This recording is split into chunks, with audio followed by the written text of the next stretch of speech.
একটা বাচ্চা যদি আক্রান্ত হয় তার আশেপাশে যত সুস্থ বাচ্চা থাকে সে 10 থেকে 15-20 জন বাচ্চাকে কিন্তু সুস্থ বাচ্চাকে কিন্তু আক্রান্ত করতে পারে। হাম হলো একটা সংক্রামক রোগ এবং আমাদের দেশে এর ব্যাপক প্রকোপও আছে। তবে এই রোগটা একটা ভাইরাস দিয়ে হয়। সেই ভাইরাসটার নাম হলো রুবিওলা ভাইরাস। তো এই ভাইরাসটা আমাদের মানুষের শরীরের ভিতরে ঢুকে, বড়দের ভিতরে, ছোটদের ভিতরে যদি আমরা আলোচনা করি তাহলে আমাদের রেসপিরেটরি সিস্টেম দিয়ে, নাক দিয়ে ঢুকে, অ্যাকচুয়ালি হাসি কাশির মাধ্যমে আক্রান্ত শরীর থেকে বের হয়, বাতাসে ঘোরাঘুরি করে এবং আমাদের ইনহেলেশনের সাথে এটা আমাদের শ্বাসতন্ত্রের মধ্যে ঢুকে যায়।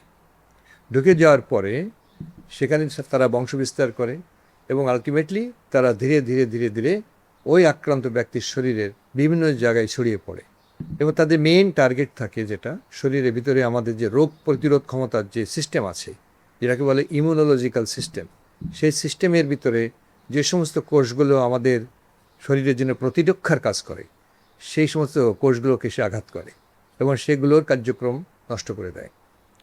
তো এই হলো হাম। তো এই কার্যক্রম নষ্ট করে দেওয়ার ফলে ভাইরাসের জন্য তো কিছু শরীরের ভিতরে উপসর্গ হয়, কিছু ডিস্ট্রাকশন হয়, কিছু প্যাথোলজি হয়, কিন্তু একই সাথে এই শরীরের ভিতরে যে রোগ প্রতিরোধ ক্ষমতা কমে যায়, এই কমে যাওয়ার প্রেক্ষাপটে আমাদের বাতাসে যে সমস্ত অন্যান্য ব্যাকটেরিয়া আছে, অন্যান্য মাইক্রোবস আছে, ফাঙ্গাস আছে, নানান রকম রোগ জীবাণু আছে যেগুলো, সেই সমস্ত রোগ জীবাণুগুলো কিন্তু এখন মানে ওই আক্রান্ত শরীরে, যেহেতু তার রোগ প্রতিরোধ ক্ষমতা কম, তাকে বিভিন্নভাবে আক্রান্ত করে এবং সেই সমস্ত আক্রমণের জায়গায় হলো ফুসফুস, তারপর কান পেকে যায়, মুখের মধ্যে ঘা হয় এবং অনেক সময় ভাইরাসটা নাড়ির মধ্যে আক্রমণ করে, ব্রেনের মধ্যে চলে যায়। একটা মানুষ মনে করেন যে সে আক্রান্ত হয়েছে হাম দিয়ে, তো এই তার তো মানে হাসি হয়, কাশি হয়, নাক দিয়ে পানি পড়ে, তার যে শরীরের উপর এই হাসি কাশির সময় যে সে হাসি দেয়, সে যে কাশি দেয়, এই কাশির সময় হাসির সাথে এই কাশির সাথে